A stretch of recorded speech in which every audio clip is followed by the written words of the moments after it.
नमस्कार, मैं डॉक्टर प्रियंका प्रीति। कुछ महीनों से मैंने नोट किया है कि बालों को बेचने का चलन बहुत बढ़ता चला जा रहा है। गांव ही नहीं, बड़े बड़े शहरों में भी बाल बेच लो बाल, इस तरह की आवाजें सुबह दोपहर शाम गली में सुनाई देती हैं। एक दिन सुबह सुबह जब मैं अपने घर में बैठी चाय की चुस्की ले रही थी तो फिर वही चित परिचित आवाज बाल बेच लो बाल सुनाई दी। फिर सोचा क्यों ना इसकी तह तक जाने का प्रयास किया जाए, और प्रयास का नतीजा आपके सामने इस व्यंग लेख में कुछ इस प्रकार से प्रस्तुत है।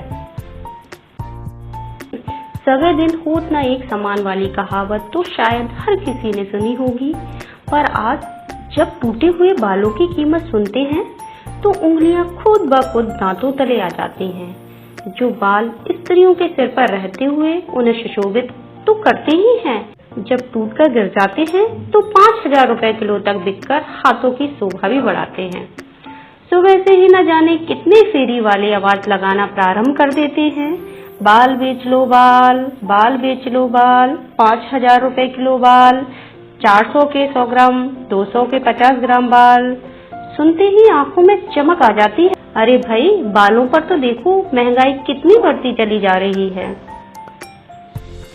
अच्छा ही है, अब हर घर में चाहे वह उच्च मध्यवर्गीय हो या निम्न मध्यवर्गीय हो, टूटे हुए बालों को बड़े संभाल कर सहेज कर बॉक्स में रखते हैं।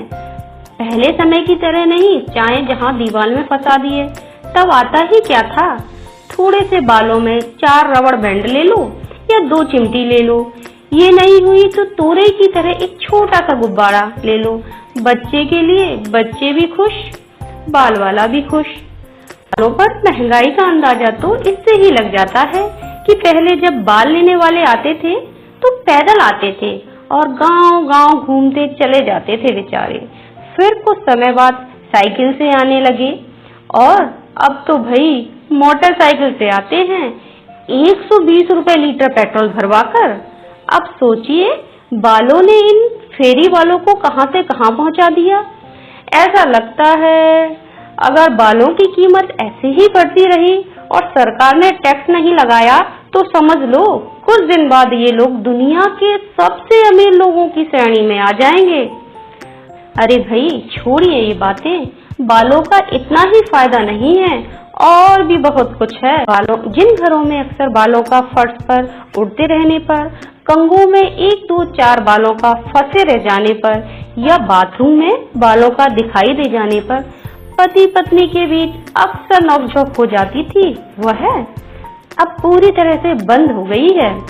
यही नहीं, पत्नी के इस नए स्टार्टअप पर उनके पतिदेव उनकी पूरी सहायता करते हैं और बड़े प्यार से कहते भी हैं, अरे सुनो ना, ये तुम्हारे इक्का दुक्का बाल इधर उधर पड़े थे, मैंने उठाकर जो बालों को रखने के लिए नया बॉक्स लाई थी तो उसमें सब रख दिए हैं। तुम परेशान ना होना, संभाल कर रख दिए हैं। और बस मैडम जी का क्या, मुस्कुराकर प्रशंसा भरी सहमति देना एक मनमोहक दृश्य उपस्थित कर देता है।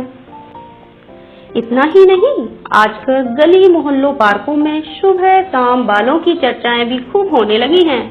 चर्चा से संबंधों में अपनापन बढ़ता है। महिलाएं अक्सर अपने पति को बड़ा दिखाने के चक्कर में झूठ बोल देती हैं बेचारी। अरे हम नहीं रखते बाल संभाल कर, कौन गंदगी को घर में रखे। दूसरी महिला वही बोल उठती है, हमारे तो बाल अव्वल तो टूटते ही नहीं, और कभी टूटे भी तो हमारे इनको ये बिल्कुल पसंद नहीं है। तुरंत बाल न झड़ने वाला शैम्पू ले आते हैं। ऐसी न जाने कितनी बातें हैं जो कि महिलाएं आपस में एक दूसरे से झूठ बोलती हुई दीपावली आने का इंतजार करती हैं और मन ही मन सोचती हैं तो बाल और भी महंगे हो जाएंगे तभी बेचेंगे। वैसे भी अभी 50 ग्राम ही तो हुए हैं। इतना ही नहीं, दोपहर में किसी बाल लेने वाला आता है तो मौका देखते ही चुपचाप उसे अंदर बुलाकर पूछती हैं, भैया बाल लोगे? इतने में नहीं, इतने में देंगे। फलाने भैया निकलते हैं ना, वो तो इतने रुपए में लेते हैं, आप इतने ले रहे हो, जल्दी बताओ ना, हमें भी बेचने की कोई जल्दी नहीं है, उन्हें ही दे देंगे। तब तक तो और इकट्ठा हो जाएंगे। बेचारे भैया जी सोचते हैं ले लो कोई घाटा नहीं है, पर आप किसी को बताना नहीं, हमने आपको इतने में दिए हैं। और मैडम जी भी खुश कि जल्दी से बाल बेचकर अंदर आ जाती हैं, कहीं पड़ोसन ना देख ले, वो ये ना समझे इतनी अच्छी नौकरी होते हुए भी बाल बेच रही है, फिर सोसाइटी में जो स्टैंडर्ड है वही भी कम ना हो जाए। निम्न वर्ग के लोग इतना नहीं सोचते, बल्कि कॉलोनियों में अगर कोई कुछ बेचने आ भी जाए तो सभी महिलाएं एक दूसरे को बुला लेती हैं और इतना भाव ताव करती हैं कि अब बेचारे तो पहले से ही ज्यादा रेट बताते हैं और मोल तोल होते होते अपने उसी रेट पर आ जाते हैं। फिर ये तो बाल बेचने की बात रही, कीमत का सवाल है, मुद्दे की बात है भाई। एक दिन तो हलचल होगी, मोहल्ले में देखो फलाने ने कितने वाले इकट्ठे कर लिए हैं, उसके इतने में बिके, ढिकाने के इतने में बिके।